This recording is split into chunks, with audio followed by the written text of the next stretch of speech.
Hello and welcome to part four of what was going to be one very long patrol of about 2.5 hours. So I divided it up into parts and do them individually.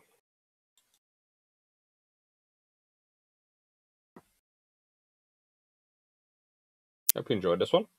So part one, we started off by looking at the baseline. That was World War II. Looked at Casper John and the Big Blue Blanket, which was of course developed by John Fack. Same guy came up with Fack Weave. Part two was the Korean War. Supermarine Seafire FR-47, the Fairy Firefly, the Hawker Sea Fury, and the AD-4 Sky Raider, as well as the Colossus class carriers, the Royal Navy of the late 40s, very early 50s. Part 3 was the Suez Crisis. Centaur class, the Audacious class, the Royal Navy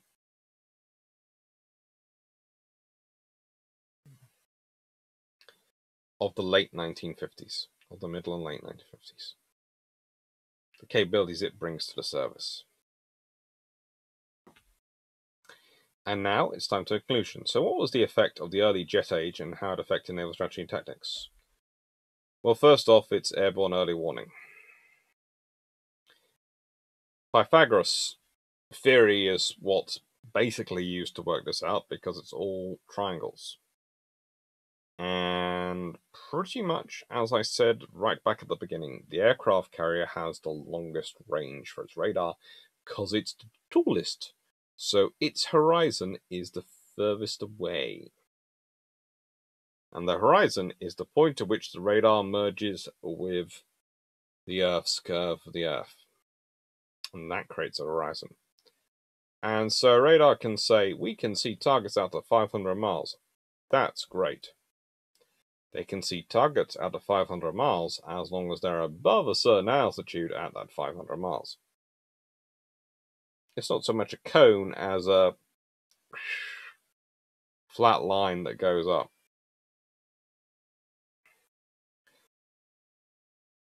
And that creates a problem, especially with aircraft getting faster and faster and faster. And your traditional defense paradigm is the aircraft, the area air defense, once we had the missiles, the point air defense, used to be medium caliber guns, now missiles, and then close-in weapon system or terminal area. Terminal area is where a missile or attack has so much energy, it doesn't matter if you shoot it or not shoot it. It doesn't matter because it has enough energy, it will keep going. It will still hit its target. So the idea is to try and shoot a missile down before it reaches terminal range. And the close-in weapon system is one of the last-ditch methods to try and do that. But honestly, the idea is to probably take it out of aircraft first. And if you've got aircraft getting fast enough due to the jet age, then you need to raise your radar horizon. Well, rather raise your radar so you can lower your horizon and stretch it out more. Because you take that ship and you quadruple or quintuple its height, then the angle goes down from being like this to being like this. And actually the point of incidence moves. So you can see further the higher you go. That is what airborne early warning is. It's basically a mobile radar that has height. Which is why so many people are talking about future radars being on tethered drones. So they don't run out of power, so they stay at height, but also to allow ships to see even further away. That's a more beautiful looking picture of a fairy gannet. It's them doing their patented, we're going to fold our wings in like Egyptians. I'm sorry, bad joke, I know, but it's, we all know that song. Some of us can even do the dance from memory. It's disturbing. Cute aircraft, contra-rotating propellers like the Western Wyverns, starts off as an anti-submarine warfare aircraft and evolves.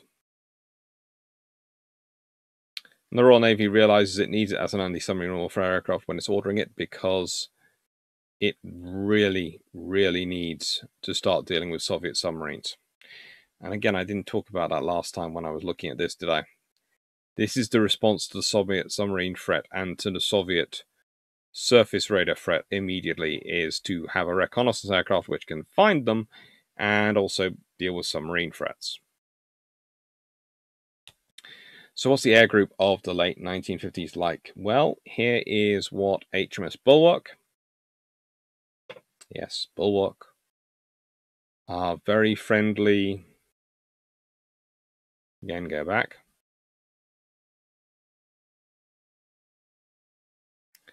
Friendly Colossus Central class carrier. Entered service in 1954, will be scrapped in 1984. In 58, this was her air group. And you'll notice she is carrying exactly, and I say this precisely, exactly 40 aircraft. She's gone down from 42 to 40 aircraft already. She's carrying 8 Seahawks in 801 Squadron for fighter attack, and in a further 8 in 898 Squadron for fighter attack. 891, it's Sea Venoms in all-weather fighter squadron. 820, the anti-submarine warfare squadron, 6 Gannet AS4s. They'll be removed at the end of 1958. Because it's decided that they've got enough escorts and that they're going to have more helicopters. Space. 849 Naval Air Squadron, D-Flight, 4th Sky Raider, AEW-1s. And then 845 Naval Air Squadron, Whirlwind. And 1 Dragonfly HR-5 search and rescue aircraft. It's a comprehensive group. And what I've just realized, if you go through those lists of numbers of squadrons, quite a lot of them are in service or going to be in service soon. So here is another picture of the Sea Venom. As you can see, side by side, cockpit. Lovely lines, and that's at the Fleet Air Arm Museum in Nora, New South Wales, in 2017. So it's good. Capable range. Sorry about the yawn there. An efficient and flexible design. So, what is change, transition, technology? What's going on? Well, as said, the main effect of the jet has been to increase the ranges of engagement. It's forced you to have to take all sorts of policies when it comes to the sensors to mount long-range enough sensors to actually impact targets in time. In fact, it's arguably one of the greatest reasons for invention that goes on is the dawn of the jet age and the effect it has. It ripples into so much more stuff of our modern life. We talk about ballistic missiles impact and we think about the internet, but honestly, jet aircraft started the process that led to the internet because jet aircraft were considered fast enough they might be able to duck inside the air defenses and take out the exchanges. So you needed some sort of adaptable nodal system. Their impacts are on ranges and speed of attack. That's the big impact of jets. The rest is already being heading down that direction anyway. And let's be honest, the de Havilland Sea Vixen is gorgeous. But the Venom does fit this video far more than the Sea Vixen. Gendo from de Havilland, twin booms. You have multiple aircraft companies competing. Alright, front to back, underway. HMS Victorious, HMS Ark Royal, and HMS Hermes. 1961.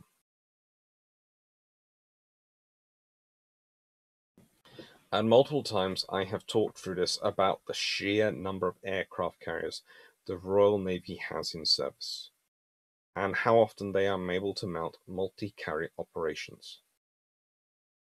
That is a colossal factor in how they approach and how they develop jet aircraft.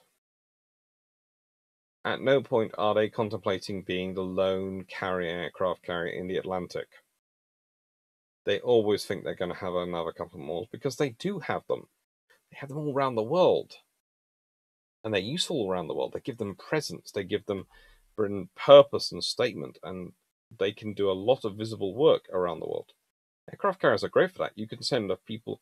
You can do a port visit with your ship whilst also having the aircraft fly over any next door neighbours.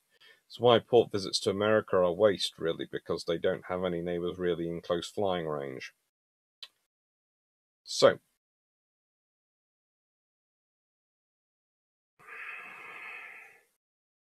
conclusion. The effect of the early jet age was an acceleration of factors which were already in place. But that's largely because of the pace of integration of jets, because jets were sort of, in a way, integrated overnight, but also there were factors which were affecting their development as they were going on. Things like what Britain wanted to do with them. What did it want the aircraft for? Form, govern, function. A lot.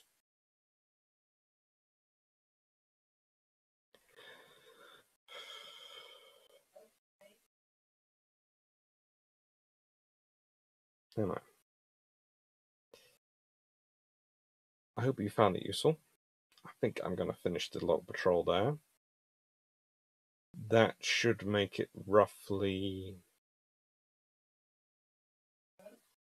100 minutes long in total for the entire thing. And I hope you've enjoyed this 100-minute long patrol, although it's been broken up into various parts. And I leave you with the thoughts of this.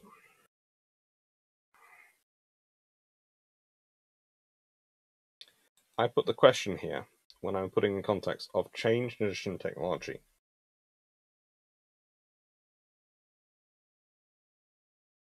The question is always, is it technology, geostrategic reality, or threat that forces changes? The Buccaneer? Does that come in, and I do argue it's part of the response of the RN to the Sveldov class, because the RN's response can be, we must build a load of cruisers to counter the Sveldov class, or what else do we have we can modify that we already have to give us capabilities which can take out the Sveldov class and do other things? They go for the Buccaneer. The RN are having to think more and more. And in many ways, this is building on the process which they started in the 1930s, when they realized that if they went to war against Japan, the odds were they might be fighting a war in the Mediterranean and a war in the North Atlantic as well, in their nightmares, because of the personalities they were dealing with and the type of personalities that were likely to try and jump on bandwagons.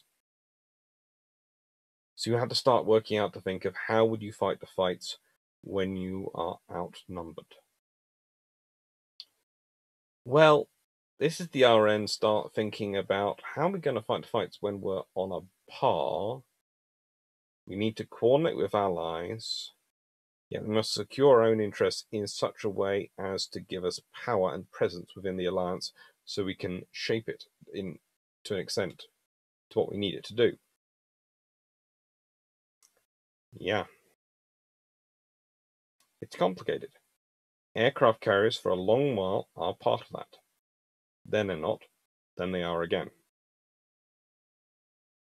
It happens. It's the joy of internal politics and history. Anyway. Thank you very much. If you have enjoyed these videos, please do like. Please do press the subscribe. Maybe the bell.